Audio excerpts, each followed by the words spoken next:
नाज़रीन आदाब, मैं यमन ख़ान आपका सूफियाना कलाम व मौसीक़ी में खैर मक़दम करती हूँ। नाज़रीन, जैसा कि आप जानते हैं कि इस प्रोग्राम के ज़रिए सूफ़ी इकराम की तालीमात और उनकी बताई हुई बातें हम आपके सामने पेश करने की कोशिश करते हैं। आज सफ़र करेंगे हम राजधानी दिल्ली से कुछ ही घंटों दूर पानीपत और ज़ियारत करेंगे हज़रत बू अली शाह कलंदर की। करेंगे हज़रत बू अली शाह कलंदर रहमतुल्लाह अलैह की दरगाह के सज्जादा नशीन से एक ख़ास गुफ्तगू।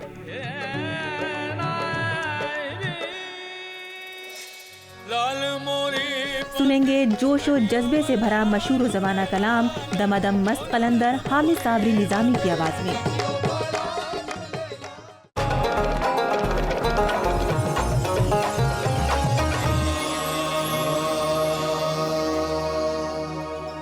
जी हाँ नाज़रीन, आपको ले चलते हैं पानीपत, जहाँ हज़रत बू अली शाह कलंदर की मज़ार शरीफ मौजूद है।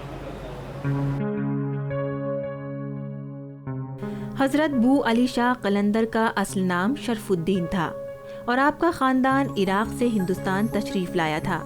हज़रत बू अली शाह कलंदर का सिलसिला हज़रत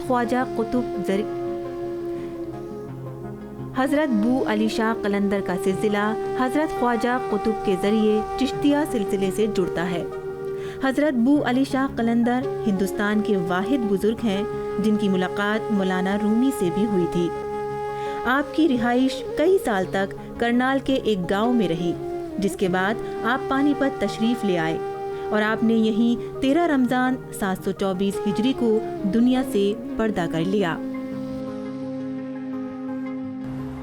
नाज़रीन, आज हमारे साथ हैं सैयद एजाज़ अहमद साहब, जो हमें हज़रत बू अली शाह कलंदर के बारे में कुछ अहम बातें बताएंगे। हज़रत के वालिद ख्वाजा फ़क़र सलार इराक़ी व इनकी वालदा का नाम वैसे फ़ातिमा बेगम, ये एशिया में सबसे पहले औरतों में हाफ़िज़ कुरान बनने का शर्फ़ हासिल हुआ था। एक रोज़ कुरान शरीफ पढ़ती थी, इसलिए इनको तक़ल्लुस हाफ़िज़ जमाला बेगम का मिला था। ये हिंदुस्तान में 602 हिजरी में तशरीफ़ लाए। 4 साल के बाद हज़रत शाह शरफुद्दीन बू अली शाह कलंदर नोमानी पानीपती की पैदाइश हुई। आप पानीपत वापस आ गए, सब कुछ छोड़कर यहाँ इबादत में लग गए। कहा कि अल्लाह ताला मैं तेरी इतनी इबादत करूँ कि मैं जिसके लिए आपके बारगाह में हाथ उठाकर दुआ करूँ उसकी दुआ कबूल हो। आप इबादत करते रहे। उसी दौरान में आपको 2 बीमारियाँ हो गई, एक पेशाब की कतरे की और पेशिश की। आप गुस्से में जुनून में आके यहाँ से 47 किलोमीटर जगह बुड्ढा खेड़ा कुंजपुरा रोड ज़िला करनाल, वहाँ जाके जमुना में खड़े हो गए। कहा कि अब बीमारी कर कौन सी कर, बहते पानी में आदमी पाक है। ये कायनात जो बनाई तूने अपने महबूब के लिए बनाई है और तेरे महबूब ने सब कुछ हज़रत अली शेर खुदा को अता कर दिया। अब तेरे पास क्या, अगर कुछ मुझे देना है, कुछ बनाना, तो मुझे अली बना दो। अल्लाह ताला ने कहा नहीं, अली नहीं। जिसको जो एक दफ़ा मैंने अता कर दिया वो दूसरी को अता नहीं कर सकता। तो आप 12 साल पानी में खड़े रहे। अब इस पानी में कोई कहता है 36 साल है, कोई 12 साल कहता है, कोई 24 साल कहता है। तो जब 12 कोई 24 के जब 36 साल हो गया, अल्लाह ताला कहा शरफुद्दीन तुम्हारी इबादत तक़वे को देख के बहुत खुश हुआ। अली तो नहीं बना सकता, अली की बू दे सकता हूँ। आज से लोग आपको हज़रत शाह शरफुद्दीन अल-मरूफ बू अली शाह कलंदर नोमानी के नाम से पुकारें। हयात ज़िंदगी में पर्दा करने और खुलूस से दिल से जायज़ तमन्ना लेके जो भी आएगा उसकी घर जाने से पहले पूरी ना हुई तो मैदान हश्र में उसका जवाबदेही मैं हूँ। हयात ज़िंदगी में पर्दा करने के माँ अपने औलाद के लिए, बीवी अपने शौहर के लिए, बहन अपने भाई के लिए सच्चे दिल से जायज़ दुआ जो भी मांग के जाएगी घर जाने से पहले। तो अब जब पानी से निकले तो जिस्म का पूरा गोश्त मच्छियाँ खा गई थी। एक दरवेश आया, वो हज़रत अली शेर खुदा थे, जिन्हें पूरे सीने पे आप जिस्म हाथ फेर के कहा, है शरफुद्दीन, अल्लाह ताला उसके महबूब के कहने के मुताबिक हमने सब कुछ आपको अता कर दिया। जिस्म 2 है, रूह 1 है। सैयद साहब, हज़रत बू अली शाह कलंदर की तालीमात क्या थीं और उन्होंने तालीम किन से हासिल करी और हिंदुस्तान में उनका वलियों में, बुज़ुर्गों में क्या मकाम है? ऐसा है कि हुजूर सरकार दो आलम सल्लल्लाहु अलैहि वसल्लम के पर्दा करने के बाद 1000 साल के बाद मुजद्दिद आता, तशरीफ़ लाता दुनिया, और 500 साल के बाद कलंदर। पूरी दुनिया में 2.5 कलंदर हैं। पहला नंबर आपका हज़रत शाह शरफुद्दीन अल-मरबू अली शाह कलंदर नुमानी पानी, दूसरा शकील लाल शाह वास कलंदर पाकिस्तान से वंशी, फिर तीसरी कलंदर राबिया बसरी कलंदर इराक़ बसरा। औरत के नाते उनको आधा मुकाम दिया गया, इसलिए 2.5 कलंदर। कलंदरों का सीधा ताल्लुक़ अल्लाह ताला से। हज़रत बाबा अबू अली शाह कलंदर नुमानी पानीपती वाहिद बुज़ुर्ग हैं जिन्होंने अल्लाह ताला से बात करी और बहस करी।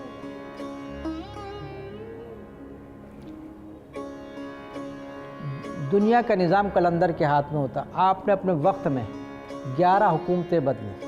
2 बच्चों को आप खाना खा रहे थे, 2 बच्चे आगे बैठ गए, खाना खाया और आपने दुआ दी, उन दोनों बच्चे बादशाह बने। बादशाहों के फ़ैसले करे, फ़कीर दरवेशों के फ़ैसले करे। हज़रत अमीर खुसरो नसीरुद्दीन चिराग देहलवी का फ़ैसला आपने किया।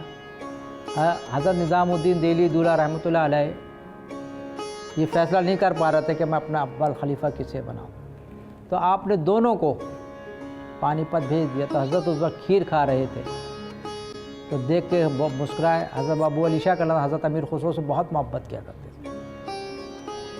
तो देख के कहने लगे, आओ खुसरो, हम बहुत देर से इंतज़ार कर रहे थे। तो आपने खीर झूठी थी, खा रहे थे, वो खुसरो की तरफ पेश की थी। खुसरो का भी मेरी मीठी की तबीयत जाए। नसीरुद्दीन चिराग देहलवी की तरफ पेश करी तो सब खा गए। तो आपने कहा कि अल्लाह चाहे नसीरों को, निज़ाम चाहे खुसरो को। अल्लाह चाहे नसीरों को, निज़ाम चाहे खुसरो। 3 दफ़ा कहा कि खुसरो हम कुछ देना चाहते थे, हमने आपके पीर को भेज दिया। तो जब दोनों गए तो हज़रत निज़ामुद्दीन देहली दूल्हा को सब पता लग ही गया था। कहा कि खुसरो आप गए थे, वहाँ क्या कहा कि ऐसा क्या कि खुसरो शरीयत अगर इजाज़त देती तो हम दोनों एक ही कब्र में होते, और हमारे और तुम्हारे कब्र के बीच में किसी के बीच में आने वाला पहले आपके आएगा, फिर मेरे सलाम करने आएगा। और हमने अपना अव्वल खलीफा नसीरुद्दीन चिराग देहलवी। एजाज़ साहब बहुत बहुत शुक्रिया हमें इतना वक्त देने का। तो नाजरीन, ये थे हमारे साथ एजाज़ अहमद साहब। अब वक्त हो गया है एक वक्फे का। वक्फे के बाद पेश नज़र करेंगे मशहूर कव्वाल हामिद साबरी निज़ामी साहब एक खूबसूरत कलाम।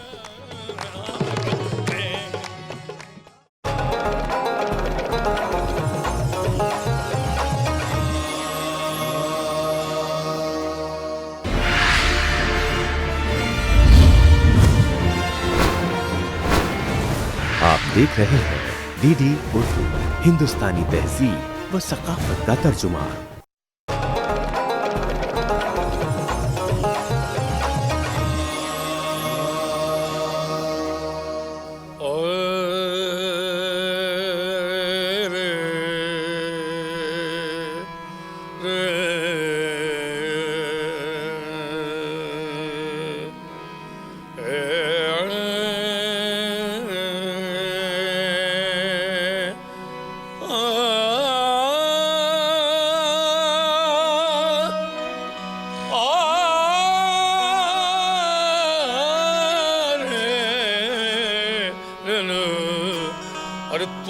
किस किस पे करूं, तूने किस किस पे करूं, रश्क मसीहा ना किया, तूने किस किस पे करूं, रश्क मसीहा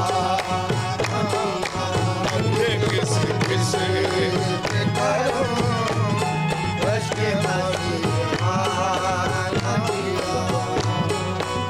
तूने किस किस पे करम रश्क मसीहा ना किया, तूने किस किस पे करम रश्क मसीहा ना किया। अरे हाँ मगर मेरे, हाँ मगर मेरे, अरे हाँ मगर मेरे, हाँ मगर मेरे गमे दिल का मदावा न किया, हाँ मगर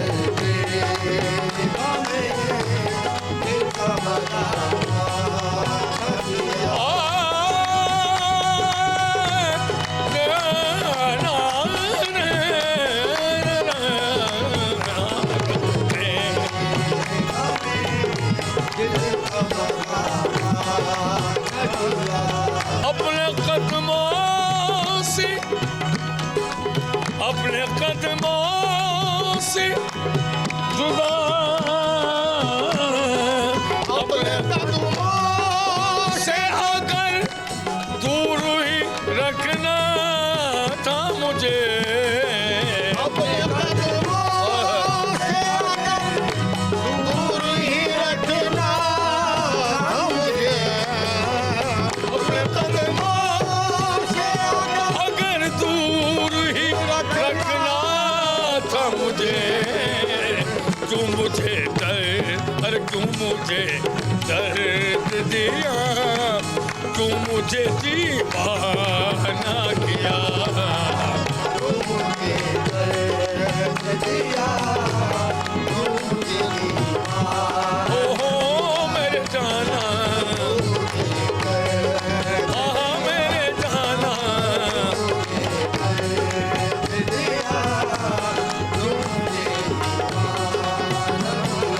या मेरे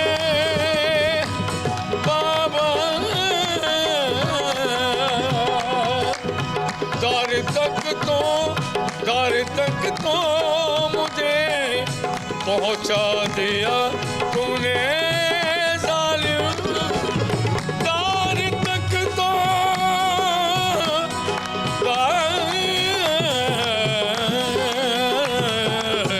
दर तक तो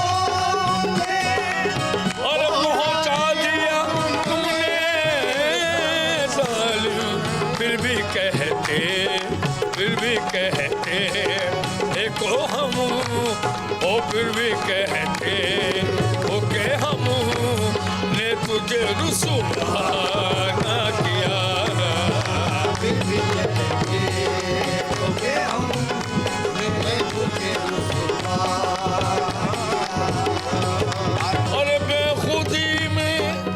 बेखुदी में मेरी आंखों से गिरे थे आंसू, बेखुदी में मेरी आंखों से गिरे थे आंसू, बेखुदी में मेरी आंखों से गिरे थे आंसू, बेखुदी में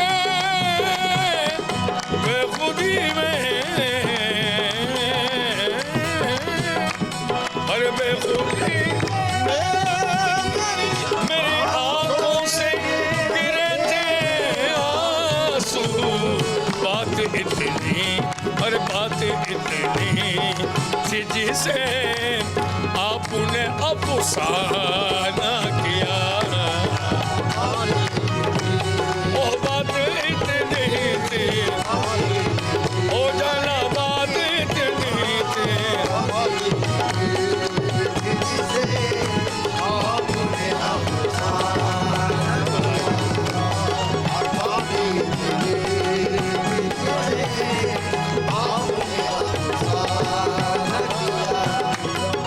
तुमको मालूम था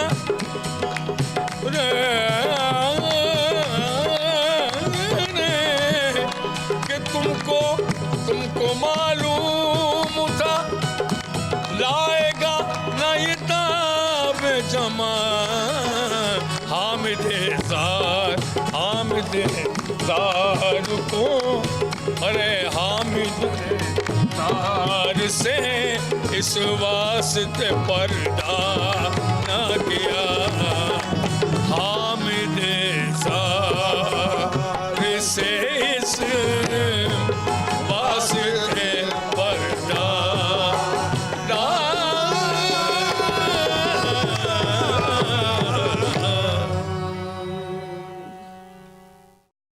नाजरीन अब वक्त हो गया एक वक्फे का। वक्फे के बाद आपको सुनाएंगे एक सूफियाना कलाम। लाल मोरी पत अगले हिस्से में सुनाएंगे आपको मशहूर कलाम दमादम मस्त कलंदर हामिद साबरी निज़ामी की आवाज़ में।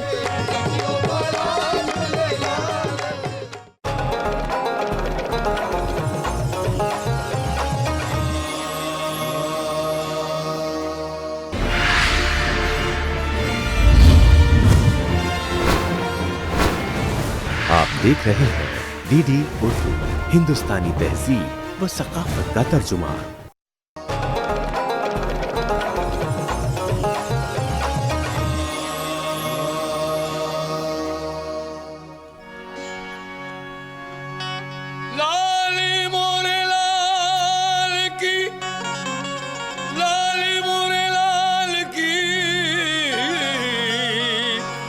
जित दे कुतुलाल लाली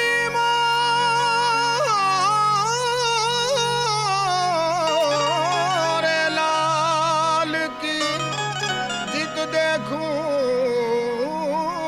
तुला लाली देकर मैं गई सो मैं भी हो गई लाल लाल मोरी पत लगियो बला झूले लाल ओ लाल मोरी पत लगियो बला झूले लाल सिंदड़ी दा सेवल दा शाबाश कलमा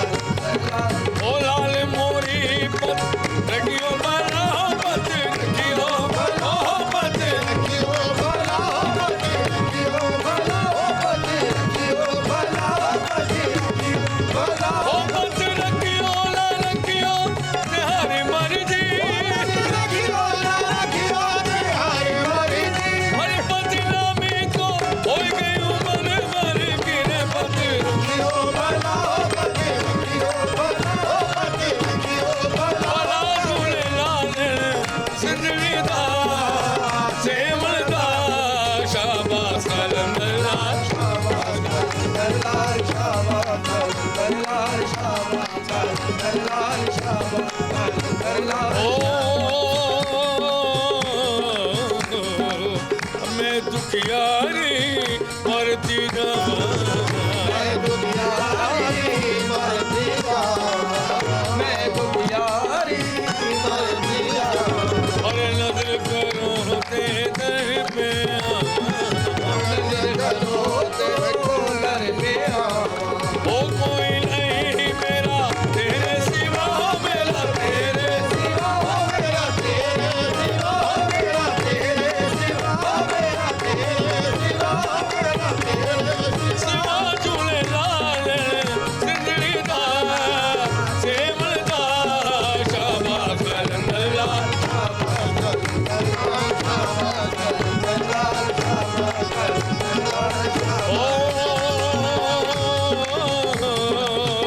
नाम हुसैन की मैं बलहारी नाम हुसैन की मैं बलहारी और फिरती हूँ मौला में मारी मारी फिरती हूँ मौला में मारी ओ मन में बसी है मेरे गर्भो बला झूले लाल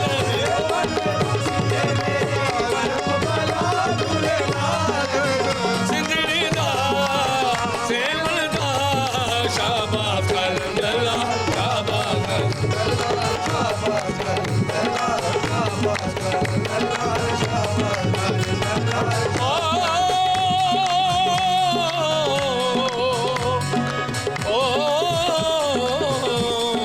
ओ तेरा नाम शाहबाज है लाल कलंदर तेरा नाम शाहबाज है ओ तेरा नाम शाहबाज है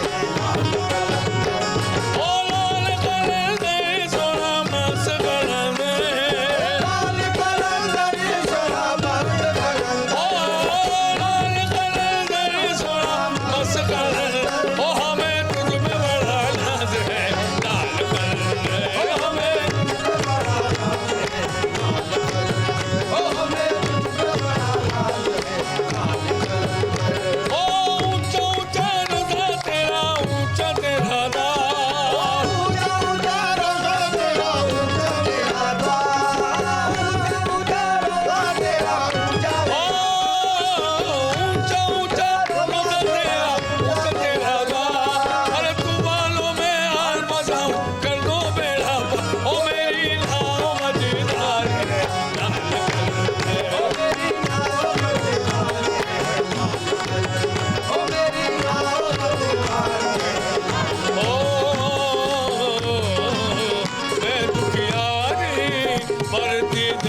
और मुश्किल कुशाई वाला रंग लगाया,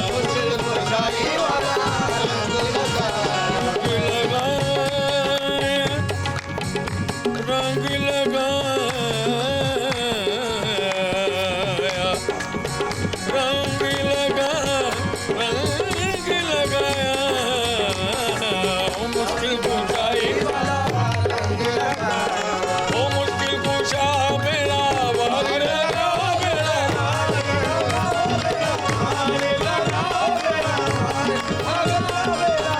भाग लगा झूलेलाल सिंधीदा सेवलदा शाबाश कलंदरा।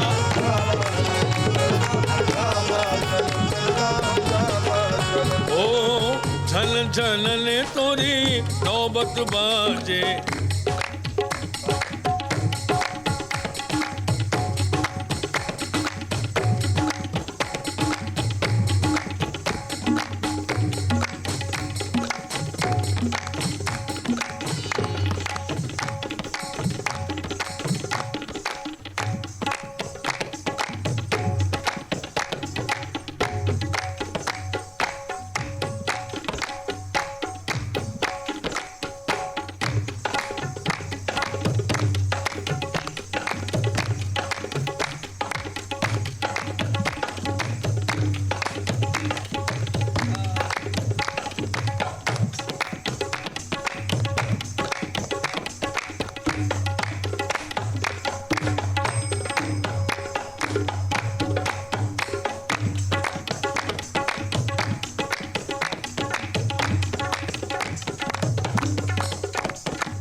जनन तोरी नौबत बाजे,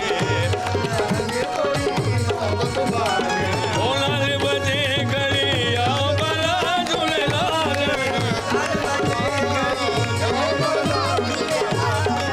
सिंधड़ी दा सेवलदा शाबा कलंदरा, शाबा कलंदरा, कलंदरा शाबा।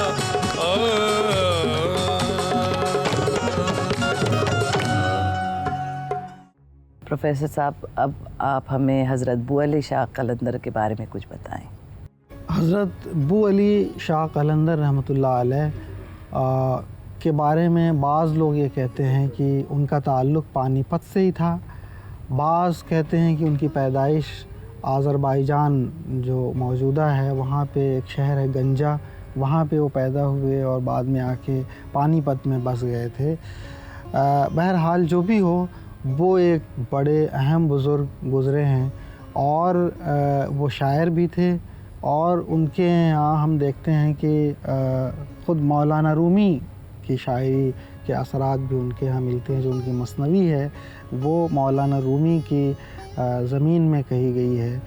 और बू अली शाह कलंदर ने इस ख़ित्ते को, जो दिल्ली से करीब हरियाणा जो अब कहलाता है, उस ख़ित्ते में रुश्द व हिदायत का कारनामा अंजाम दिया और वो आज तक लोग उससे मुस्तफ़ीद होते हैं। जो 20वीं सदी के एक शायर थे, 19वीं 20वीं सदी के शायर हाली, वो भी पानीपत से थे और जब वो उन्होंने वफ़ात पाई तो वो भी उन्हीं के जवार में दफन हुए। और इस इलाक़े में हज़रत बू अली शाह कलंदर का बड़ा अहम मकाम है।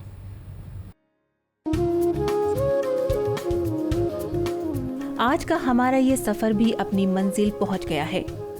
आज हम हरियाणा के कस्बे पानीपत में तशरीफ़ फरमा थे और ज़ियारत करी हज़रत बू अली शाह कलंदर रहमतुल्लाह अलैह की दरगाह की और जानी उनकी अहमियत और उनका रूहानी फ़लसफ़ा।